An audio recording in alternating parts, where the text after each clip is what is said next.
Hey, real estaters, you can stream every episode of The Industrialist on Apple Podcasts, Spotify, and YouTube. Prime members can enjoy ad-free listening on Amazon Music.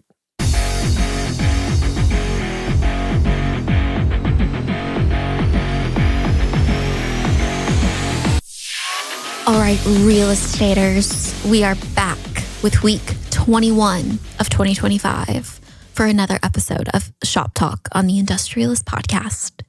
So, as you can tell, with no other voices in the back, this is going to be a solo episode of just me. So, get excited. Yep, please. Oh my gosh, I'm just like everybody else. Okay, it's okay. So, where is everybody? Well, Jeremy and Will are at ICSC in Las Vegas right now, and Jeff is busy being a broker. So, it's just me, myself, and I. I did try to get Dylan and Angie on the podcast, but neither of them wanted to come on. So it is just me. Announcements, like I said, Jeremy and Will are out at the ICSC conference in Las Vegas right now. And I got them set up with a Rode microphone. It's one of those little wireless pro mics. So hopefully we'll be able to come with some fun content when they get back. Hoping that they can operate it right, because I did send them tutorial videos and they're asking me, literally texting me right now, how to turn the mics on. So they didn't review my tutorials. I feel like a teacher right now having kids who didn't listen. They're stinkers. Okay. Anyways, and then we're approaching summer, which is exciting. We have Memorial Day weekend coming up this weekend. So 3-day weekend, woohoo. And then next week also is the NAIOS Conference, where Jeremy, Will, and Dylan will all be attending. That's Thursday, May 29th at Gillies in Dallas. And Jeremy is wearing a very funny special shirt that my friend and I made together. So if you see him, take a picture with him because it is funny and it's interactive, and that's all I'm going to say. So, Bella, what's our leasing property of the week this week? Thank you so much for asking, Bella.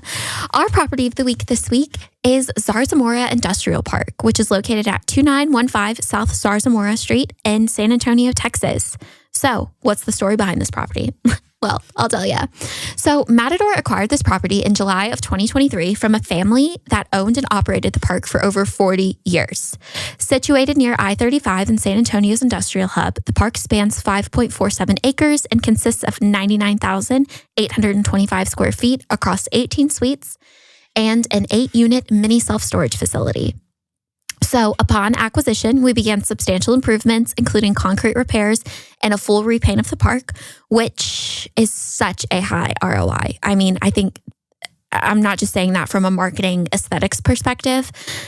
Actually, I am saying that from a marketing and aesthetics perspective, because having a freshly painted industrial warehouse makes it from shabby to fabby, which is...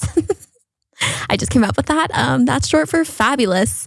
It makes such a difference. And people care about what they see. People like to say that they care about what's on the inside, but people care about aesthetics and they want her to be pretty. So when you put paint on it, it makes her pretty. So anyways, the paint at this place significantly enhanced its condition and curb appeal. It has yellow warehouse doors, which are super fun. Normally, I like to go for a red and stay on the Matador trend, but 2 of the doors were already yellow, and so we just went with it. And I think yellow has a very positive association.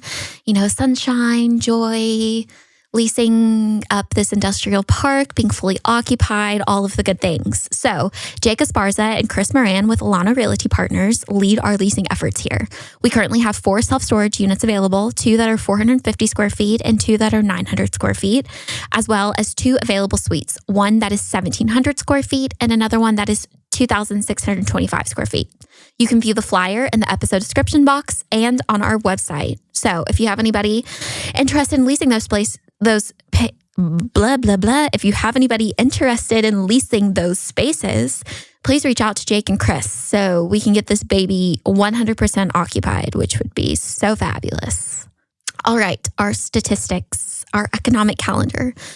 Normally, as you listeners know, this is where Jeremy takes over. So Let me just read. We have 3. I don't know what the criteria is for updating this stuff, but I don't like it. I don't know who's in charge of it in the government. But if you're listening, I think you need to be more consistent and set some sort of guidelines, because I feel like, well, it's just super inconsistent, and half the time there's only like 2 or 3 things updated. So anyways, this week we have 3 things updated. You have initial jobless claims for this Thursday, May 22nd. Forecast is 230,000. Previous was 229,000. New home sales for this Friday. Forecast is 700,000 and previous was 724,000. And then we have existing home sales for this Thursday. Forecast is 4.12 million and previous was 4.02 million. All right, now the indice. And guys, take this with a grain of salt, because here's something, I'm not saying this to be sexist. I'm saying this as a fact. Reading this stuff is for guys. This is a blue job. I don't know what I'm reading when I read these. And here's the thing also, I could probably learn this. I graduated from college. I think I'm relatively smart. But Jeremy and Will take up so much of my brain power during the week with just regular work that I just really don't have any interest in learning this. And again, boy job, but there's no boys this year. So I am putting on my blue blazer and going to read these and hopefully read them right. So this week for Dow, it is 42,683.47, which is up 273.37. I think they usually say bips or points or whatever. Then you have S&P, which is, this week it's 5,938.63, which is up 94.44 points. NASDAQ, 19,104.28, up 395.94 points. West Texas crude is 62.62 this week. Last week it was 61.95, so it is up 0.67 points or 1.08%. Then you have the 5 and 10-year Treasury. Those basically stay the exact same. They're both like 0.02 point difference, so I'm not going to read those. And then you have SOFR, which this week it's 4.30. Last week it was 4.28. So again, in my world, that's basically the same thing. I think it's everybody else's world too, where it's basically the same. Then you have CRE stocks, which I'm not even going to try to read because I think everybody would fall asleep or become more confused. I was looking at it this morning. It looked pretty green, but I'm looking at it right now, mostly red, a little bit of green. I'm sure everybody who listens to this consumes this information elsewhere, so I'll let the professionals relay this information, because looking at this is like I'm trying to read a different language. I don't know how to explain it any other way than that. I don't know what I'm looking at, and it stresses me out. So next, we have our term of the week. Let me get another applause. Yay. Oh, wait, the volume's off. There we go. So, Bella, what's the term of the week? Well, I'll tell you.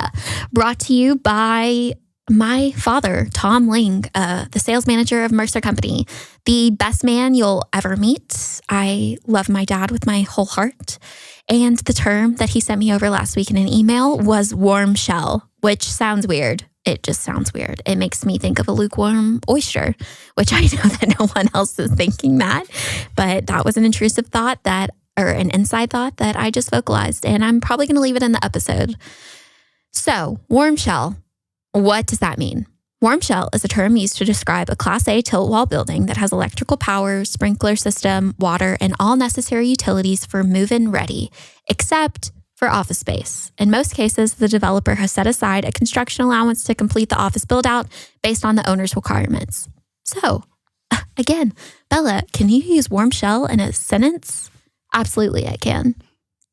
So, warm shell used in a sentence would be, I'm so glad the developer delivered the newly constructed warehouse with a warm shell. We only need 1,800 square feet of office for our new location. Perfect. All right. And next, what I hated about real estate this week. So here's something about me. I try to have an optimistic perspective on life. I really try not to hate things. Of course, I'm human, so I get frustrated. I can be a little irritated, but I really try not to be a hater. I don't think there's anything good in being a hater. It doesn't give you any positive outcomes, and it's not worth your energy to hate on things, in my opinion. I think it's okay to be frustrated. I think that's human nature, but I think you deal with things and then you just keep trucking along and keep moving forward. So I don't have anything I hated about real estate this past week. I had a really great busy week, although every week is a busy week. But yeah, that's it. So the guys will probably come back with something that they hated about last week or the week before, but we'll just let them vent. It'll be okay. And then we have news articles, which guess what? I don't watch the news. I'm going to insert a clip of Noah Ritter, who, oh gosh, it was probably like 10 years ago now. He was that cute little redhead, apparently, kid who went viral. Like, apparently, my grandpa lets me have the remote after he watches the Powerball. I love that kid. I mean, I'm sure he's not 5 anymore. That was like 10 years ago. I wish him the best, but I don't watch the news because you know what? I live and die by this. Ignorance is bliss. And if it's really important, someone will tell me to my face, or my dad will call or he'll send me a text and be like, did you see this? Or I get my news from Jeremy and Will and Jeff when they're in the office, but they're not here. So we're just going to live with rose-colored glasses on this week, guys, and we can get our reality check next week when they're all back. But I have no news articles this week because I don't watch the news because I'm a kid. I don't do that. I just don't. I don't like it. It makes me nauseous, and not my circus, not my monkeys. So that's it for news. And actually, no, I do have one news announcement to make, and that is highlighting this upcoming episode for this Thursday, which was Jeremy, Will, and Rich. They're going to be Rich Young Jr. with Rich Young Company. And they sat down for like an hour and a half on Friday at 8 a.m. to discuss, I'm not sure, to be honest with you. When we have more than 2 guests on the podcast and I'm recording it, I don't sit in our podcast studio to record because I know nobody cares about this, but the setup with the cameras and stuff, I would just end up awkwardly being in the back, and it would just wouldn't look good. So I have no idea what they talked about. They did not come in with a script. They just raw dogged it. I don't know what other word to use for that. They just sat down and discussed who knows what. I'm assuming it will be along the interesting lines of last week's Thursday release episode on The Industrialist, where Jeremy and Will sat down with David Gwynn, where they're just kind of shooting the shit and discussing the iOS market and what they're seeing and yada, yada, yada. So look forward to that because Rich is awesome and Jeremy and Will are awesome. So it'll be an awesome episode. And that's it. This will be the shortest episode of Shop Talk, probably at like 10 to 12 minutes, depending on the editing of this. And that's it. So I hope everybody has a great rest of the week, and you can make it great or not. The choice is yours. That's what my high school principal used to always say. So we'll talk to you later.